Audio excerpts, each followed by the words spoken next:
Hello everyone, সবাই কেমন আছেন? আজকে আমি মুরগির গ্রিল রান্না করব, তাও আবার ফ্রাই প্যানে বা চুলায়। কিভাবে রান্না করব দেখুন। আমি ফ্রাই প্যানে সরিষার তেল দিয়ে দিয়েছি।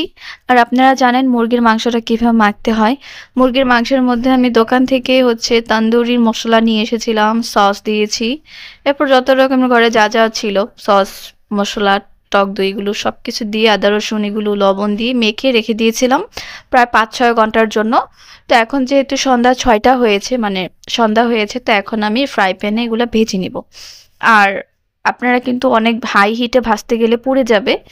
মিডিয়াম হিটে আপনারা এভাবে বসিয়ে এটা ঢাকনা দিয়ে ঢেকে দিবেন, দেখবেন ভাজাও হবে এবং ভিতরে মাংসটা ভালো মতো সিদ্ধও হবে। তো আমি যে দেখুন অনেকগুলো মাংস একসাথে দিয়ে ঢাকা দিয়ে দিব। ঢাকা দেওয়ার পরে একটু পরে উঠিয়ে আবারও দেখবো কেমন সিদ্ধ হয়েছে, পরে আবার উল্টিয়ে দিব, যে ভাজাভাজি হয়ে গেছে। তো আমি মেয়োনেজ বানাচ্ছিলাম, মেয়োনেজ বানাতে বানাতে দেখি এসে মাংস শেষ। এই যে শেষের পর্যায়ে যে মেয়োনেজ আমার, তো আমি যেহেতু লাস্টে এসেছি, লাস্টে আমার জন্য কয়েক পিস ছিল, সেগুলাই খেয়েছি এবং আপনাদেরকে আমি ফুল ভিডিও দেখাতে পারিনি যে বানানোর পর কেমন হয়েছে। আজকে আমার সাথে যা হয়েছে আপনাদের সাথেও কি তা হয়, কমেন্ট করে জানাবেন।